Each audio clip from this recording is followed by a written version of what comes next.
శ్రీ రుక్మిణి కృష్ణుల ఆలయం ద్వారక.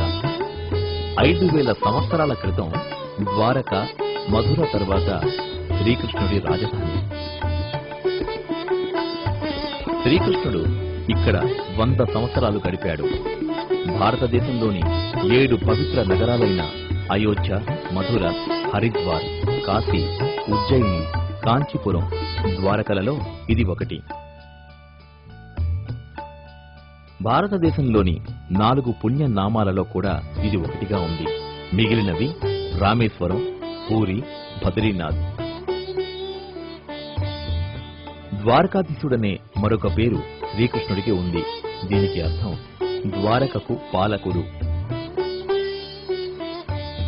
వారు రుక్మిణిని ఇక్కడే వివాహమాడారు. 5 అంతస్తులు గల ఈ ఆలయాన్ని 72 స్తంభాలపై నిర్మించారు. ఆలయ శిఖరంపై నుండి 84 అడుగుల పొడవు, సూర్యచంద్రుల ఆకృతులు గల రంగుల పతాకం రెపరెపలాడుతూ కనిపిస్తుంది.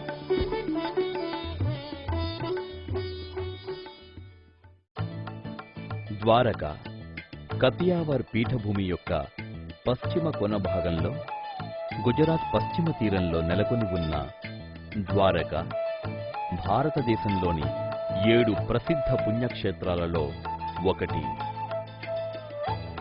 ద్వారకాధీశాలయానికి 60 దూలాలు ఆధారంగా ఉన్న 5 అంతస్తుల శిఖరం ఉంది. ఆ ఆలయం జగద్మందిరంగా అందరికీ తెలుసు. అది కృష్ణుని మనవడైన సాంబుడిచే నిర్మితమైంది. ద్వారకలోని శ్రీకృష్ణ రుక్మిణి ఆలయానికి 1600 ఏళ్ల చరిత్ర ఉంది. చాలా కాలం క్రిందట గుజరాత్లోని గోమతీ నది ఒడ్డున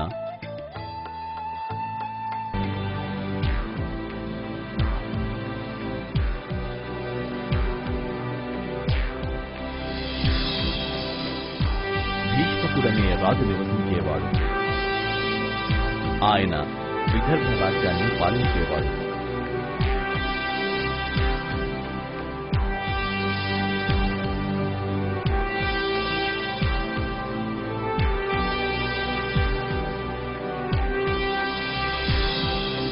ఆయనకు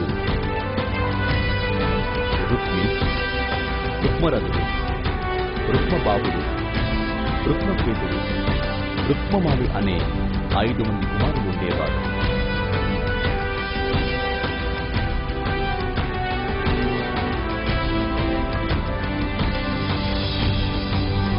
శ్రీ మహావిష్ణువు కంస సంహారం కోసం, సత్ప్రవర్తన నెలకొల్పడం కోసం కృష్ణునిగా అవతరించాడు. లక్ష్మీదేవి భీష్మకుని కుమార్తె రుక్మిణిగా జన్మించింది. ఆమె సౌందర్యవతి, సత్ప్రవర్తన గలది.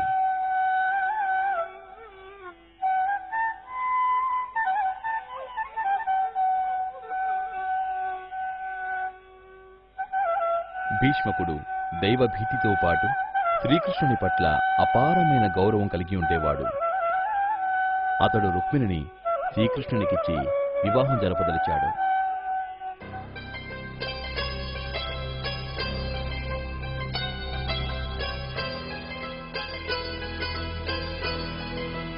కాని భీష్మకుని మొదటి కొడుకు అయిన రుక్మికి శ్రీకృష్ణుడంటే ఇష్టం లేదు.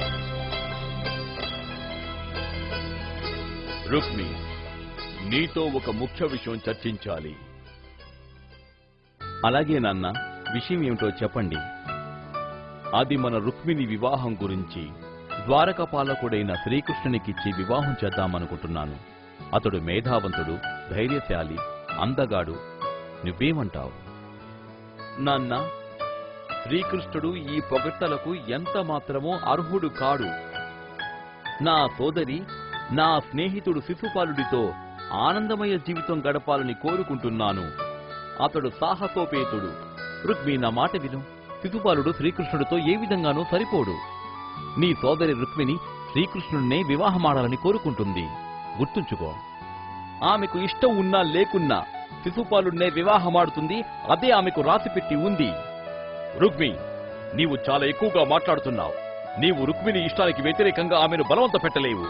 నాన్న, నా దారికి ఎవరు అడ్డు వచ్చినా అది నీవైనా కూడా సహించను. నేను వివాహానికి అన్ని ఏర్పాట్లు చేశాను. ఈ వివాహం జరిగి తీరుతుంది. రాజు చాలా చింతించాడు.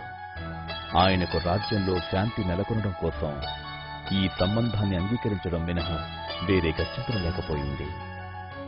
రుక్మిణి వివాహం శిశుపాలుడితో నిశ్చయమైంది. నాన్నగారు, నేను శిశుపాలుడిని వివాహం చేసుకోలేను. అతను దుర్మార్గుడు. తండ్రి గారు, నేను శ్రీకృష్ణుని తప్ప మరొకరిని వివాహం ఆడలేను. రుక్మిణి, మీ సోదరుని ఒప్పించడానికి ఎంతో ప్రయత్నం చేశాను, కానీ అతడు అంగీకరించలేదు. తండ్రి గారు, శ్రీకృష్ణుని ఎలా పెళ్లి చేసుకోవాలో నాకు తెలుసు. నన్నెవరూ బలవంత పెట్టలేరు. రుక్మిణి ఒక దూతతో తన సందేశాన్ని ద్వారకకు పంపించింది. దాని సారాంశం తాను కృష్ణుణ్ణి మాత్రమే పెళ్లాడుతానని, లేకపోతే ప్రాణత్యాగం చేస్తానని.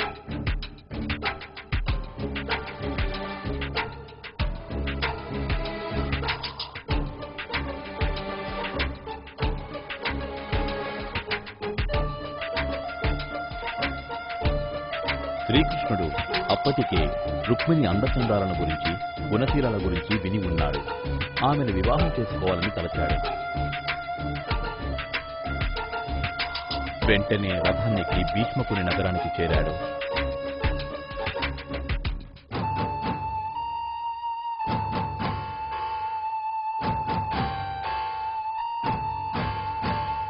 శ్రీకృష్ణుడి సోదరుడైన బలరాముడు వెనువెంటనే పెద్ద సైన్యంతో ఆయనకు సహాయం చేయడానికి బయలుదేరాడు.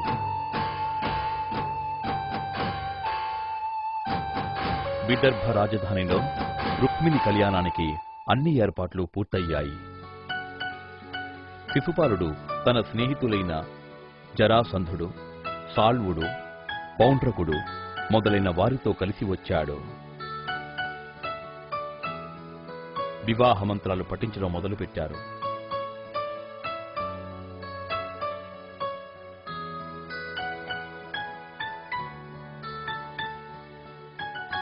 రుక్మిణి కంటనీరు పెట్టింది.